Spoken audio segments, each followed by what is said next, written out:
Imaginons un peu le casse numérique du siècle. Pas de voleur, pas de masque, juste un coffre-fort gigantesque, verrouillé par le temps et la technologie. Bienvenue dans ce nouveau décryptage.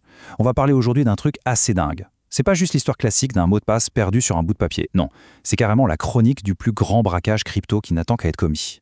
Bon, on rentre dans le vif du sujet, 703 millions de dollars. Boum. Et c'est pas une vague estimation, c'est la valeur bien réelle de 8 999 bitcoins complètement perdus dans les limbes d'Internet.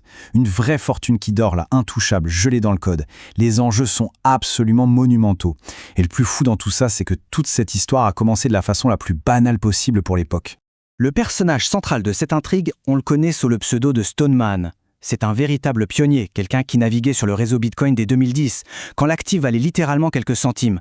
Et l'ironie tragique, c'est qu'on ne parle pas du tout d'un utilisateur négligent. Au contraire, une prudence extrême, des sauvegardes informatiques rigoureuses. Et pourtant, malgré tout ce sérieux, cette immense fortune s'est totalement évaporée. Alors forcément, la question à 703 millions qui agite toute la sphère crypto aujourd'hui, c'est de savoir si ce magot est verrouillé pour toujours ou si une faille technologique insoupçonnée pourrait faire sauter les portes de ce coffre-fort virtuel. Pour bien capter le mystère et surtout la solution qui se profile, un petit bond dans le passé s'impose. Retour en 2010. À cette époque, le paysage technologique est vraiment archaïque par rapport à nos standards. Le Bitcoin vient tout juste de naître en 2009, les portefeuilles, c'est vraiment brut de décoffrage. Fin 2010, Stoneman fait tourner Bitcoin Core sur un support très spécifique, un CD Linux amorçable ou Live CD. Et le détail qui tue, c'est qu'avec un tel support, la mémoire est volatile. En gros, dès qu'on éteint la machine, tout ce qui n'a pas été sauvegardé à la main sur un disque dur externe est effacé pour de bon. Et c'est là que le drame se noue, autour d'une simple manipulation anodine. Observons un peu la mécanique. On a un solde de départ de 9000 bitcoins sur une adresse A. L'action voulue, envoyer un seul petit bitcoin vers une adresse B. Mais voilà le piège. Le protocole de l'époque ne marche pas du tout comme notre compte en banque traditionnel. Il prend la totalité du solde d'un coup, envoie le bitcoin à sa destination et transfère automatiquement le reste, la monnaie vers une nouvelle adresse générée furtivement, l'adresse C. En un éclair, 8 999 bitcoins sont déplacés en silence. Donc là, presque toute la fortune se retrouve assise sur cette nouvelle adresse. Et c'est là que l'irréparable se produit. L'ordinateur est éteint. Vu que le système tourne sur ce fameux CD amorçable, le fichier local, le wallet.dat, qui venait tout juste d'enregistrer la clé secrète de cette nouvelle adresse, est purgé. Il est instantanément vaporisé. L'unique moyen d'accéder à ces 8 999 bitcoins disparaît dans le néant à la milliseconde exacte où le PC se coupe. C'est là qu'on voit la différence cruelle entre croire qu'on est en sécurité et la réalité mathématique. La copie de sécurité, qui avait été faite super consciencieusement juste avant la transaction, elle protège bien l'adresse A, qui est maintenant vide, et l'adresse B, avec son unique bitcoin. Mais la réalité, c'est que l'adresse C, celle de la vraie richesse, n'existe tout simplement pas dans cette sauvegarde, puisqu'elle a été créée après coup. En 2010, sauvegarder ces données avant une transaction ne protégeait absolument pas l'adresse de change générée par la suite. Face à un désastre pareil, on pourrait logiquement se dire qu'avec les superordinateurs modernes, on va bien finir par retrouver cette clé, non? Sauf que la cryptographie repose sur des maths implacables. 10 puissance 77, ce chiffre totalement vertigineux, c'est le nombre de combinaisons possibles pour une seule et unique clé privée Bitcoin. Et ça illustre brillamment l'immensité absolue du défi technologique. Pour donner une idée, comparer 10 puissance 77 au nombre estimé d'atomes dans tout l'univers observable, c'est presque le même ordre de grandeur. Essayer de forcer une telle serrure en testant les clés une par une, avec une attaque par force brute, ça prendrait des milliards d'années d'efforts continus. Théoriquement, c'est une impasse totale. Pourtant, il semblerait que la forteresse commence à se fissurer. En mai 2025, gros coup de tonnerre sur Reddit. Un utilisateur sous le pseudo de CompetitiveRough98 lâche une déclaration spectaculaire. Il aurait conçu un outil capable de contourner cette barrière mathématique réputée infranchissable. L'idée, ce n'est pas de faire de la force brute pure, mais d'exploiter une faiblesse de conception extrêmement précise qui remonte au tout premier jour de la crypto. Alors comment cette porte dérobée pourrait s'ouvrir? Le concept clé à capter ici, c'est l'entropie. C'est littéralement la fondation du bouclier cryptographique. Pour faire simple, l'entropie mesure le niveau de chaos et d'imprévisibilité utilisé par le système pour créer un code secret. Plus c'est chaotique, plus la génération de la clé est vraiment aléatoire, ce qui la rend virtuellement impossible à deviner par une machine. Le nœud du problème se trouve exactement là, dans cette faille structurelle historique. En 2010, le logiciel d'origine manquait cruellement d'une source d'entropie robuste. Les générateurs de nombres aléatoires étaient, disons, légèrement prévisibles. Les conséquences sont gigantesques. Au lieu de chercher dans un océan infini de possibilités, le champ s'effondre dramatiquement à seulement quelques milliards d'options.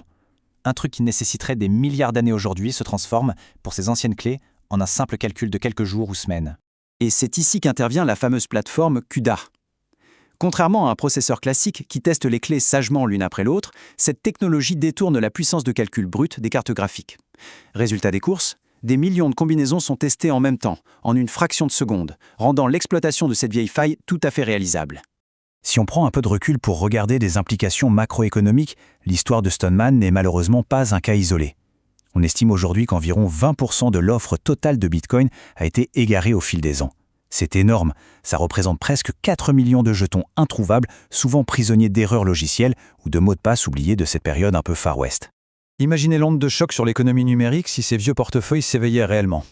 Plusieurs scénarios se dessinent. D'un côté, une vente panique de ces fortunes ravivées créerait une énorme pression baissière sur les marchés. De l'autre, une redistribution de ces richesses apporterait une meilleure liquidité. Mais surtout, sur le plan psychologique, voir des coffres réputés inviolables se faire ouvrir pourrait semer un doute tenace sur la sécurité globale de l'écosystème. Rassurons-nous quand même, l'infrastructure a fait un bond de géant depuis cette époque. Cette vulnérabilité appartient à l'histoire ancienne. Le standard de sécurité aujourd'hui repose sur les phrases de récupération de 12 à 24 mots. C'est un système élégant qui sauvegarde de manière prévisible chaque nouvelle adresse générée. Du coup, perdre une adresse de change, c'est devenu purement et simplement impossible avec les outils actuels. En tirant les leçons du passé, les stratégies modernes s'adaptent. Pour les approches les plus conservatrices visant la sécurité absolue, le portefeuille matériel physique reste indéboulonnable. Une approche plus équilibrée mixera astucieusement ce stockage à froid avec les plateformes d'échange. Et pour les profils plus agressifs, c'est l'adoption du multisignature, tout en surveillant les réveils potentiels de ces vieilles baleines pour anticiper les mouvements du marché. Pour synthétiser les leçons vitales de cette épopée, la rigueur est le maître mot. Les sauvegardes doivent être impeccables et l'utilisation de portefeuilles modernes avec des phrases de récupération est impérative. Mais la règle d'or, absolue et non négociable, est très claire. Une sauvegarde informatique qui n'a pas été rigoureusement testée via une restauration simulée n'a littéralement aucune valeur. Protéger du capital sans avoir éprouvé son filet de sécurité, c'est une illusion extrêmement dangereuse. Petit rappel de rigueur, évidemment, tout ce décryptage reste purement informatif. Le secteur des actifs numériques, c'est un milieu qui par nature est volatile. Toute interaction financière dans cet écosystème porte une exposition significative à des risques technologiques et spéculatifs, ce qui peut mener à une perte totale du capital alloué. Il faut vraiment garder la tête froide. Avant de se quitter, faisons une petite expérience de pensée. Admettons que cet outil technologique soit un succès total et que l'accès à ces 8 999 bitcoins soit rétabli. Quelle serait la stratégie la plus intéressante? Est-ce qu'il faudrait faire le choix de tout conserver pour le long terme, opter pour la sécurité en liquidant la moitié, déclencher un séisme en encaissant les 703 millions d'un seul coup, ou même envisager une vaste redistribution à la communauté? C'est une vraie réflexion sur la gestion d'une richesse soudaine. Ce qui nous amène directement à une réflexion finale qui clôture parfaitement l'analyse d'aujourd'hui.